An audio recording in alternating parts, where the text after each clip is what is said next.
Looks like the Pharaohs built a camp in the impact crater.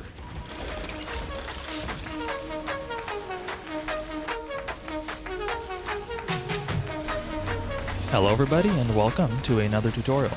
Now I've been playing a lot of Outriders lately and I've been enjoying it quite a bit, even though it can be buggy sometimes, but I've recently got my Technomancer to maximum level, and I've been trying to find a viable solo build where you can not only tank damage, but also dish it out.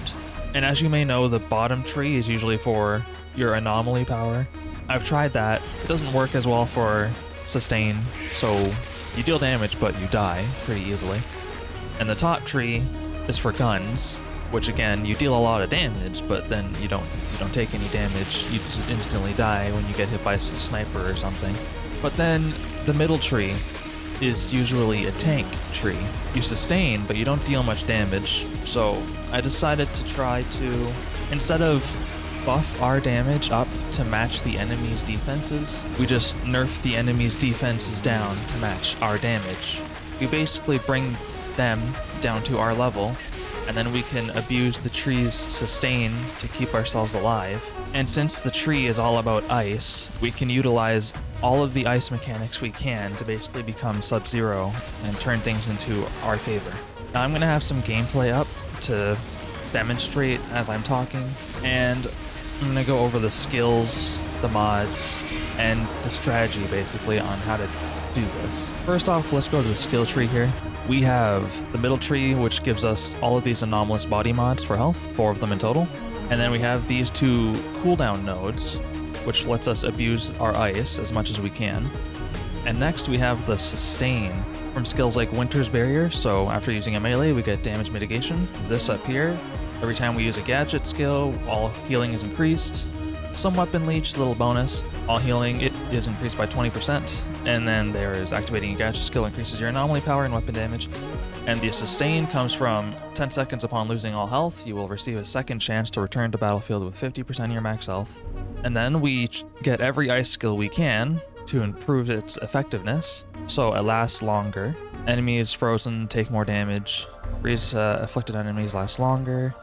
Every time freeze is afflicted on an enemy, vulnerable status is inflicted, and enemies afflicted with freeze take 30% more damage. Now, we have to deal damage because this is a tank tree, and to do that, we take advantage of the vulnerable debilitation. Vulnerable makes it so the enemy takes more damage, so we would get exposing frost, which leads to marked for execution. Vulnerable is 40% more effective, so when we freeze someone, they get the vulnerable status, and then it's 40% more effective. And then if you come up here, there's another one, so 40% more effective, so 80% more effective vulnerable status. Sadly, we have to waste 1 skill point in this toxin, but it's worth it, because now we can deal significant amounts of damage. The strategy is basically freeze as many enemies as often as possible, which debuffs them and buffs us, and keeps us sustaining and healing. And since they're immobilized, they're not much of a threat anymore. We can just sweep them all. Especially effective if we're fighting beasts or the natural wildlife, because since they blindly rush you, we can do what I like to call the slam and sweep, where you just gather them all up, freeze, and use the AoE to blast their health. Now that freezing AoE normally doesn't do damage, but because the power of mods, we're able to do a lot more. Now let's go over these mods here.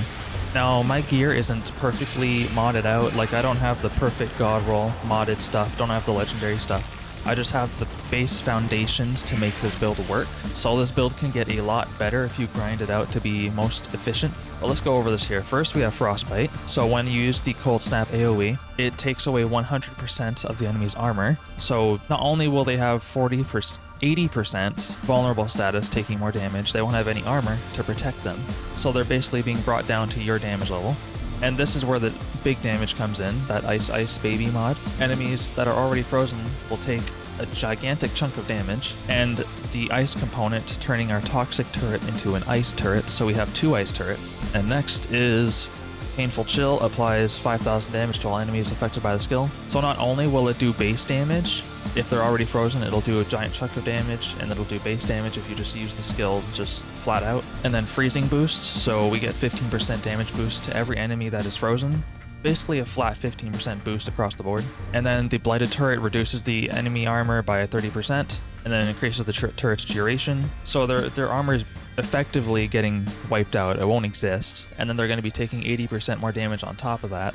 And then we use the Winter Blast mod from the Iceberg Sniper. It's a legendary sniper. Hopefully you can find one because it is amazing with this build. Every critical shot will freeze the enemy and all enemies around it within a 4-meter radius. And luckily we happen to get Snow Squall on this gun, so weapon reloads inflict freeze as well.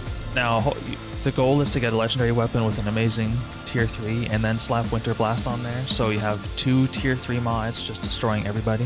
So that's pretty much that for the mods. And we use the Cryo Turret, the Blighted Turret that has been converted into ice, and then the Cold Snap. So we can abuse these turrets. Now the cooldowns of the turrets are usually so fast that you basically have an infinite amount because they stay on the field for so long and the cooldowns are so short. You can just basically throw them wherever you want. And the Cold Snap is on just enough of a cooldown to where you can spam it and wipe out enemies pretty much with ease. Now the Cold Snap mod that deals a chunk of damage when they're already frozen will pretty much wipe out all small, insignificant mobs, and it'll deal a giant chunk of damage to bigger mobs like alphas or broodmothers or whatever, while also debuffing them so your guns are effective while you wait for another cooldown. And since we're a Technomancer, our punch also deals ice damage, so we can just freeze them by hitting them, and every time we use a melee we get damage mitigation, so that's even more sustained.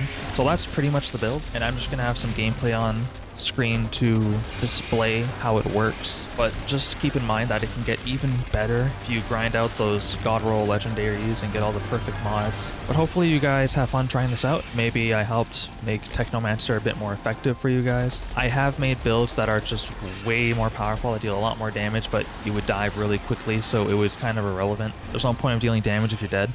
So yeah, hopefully you enjoyed it. If you liked, leave a like, subscribe, all that usual shit. And I'll see you on the next one. So have a good one, have fun, and bye-bye.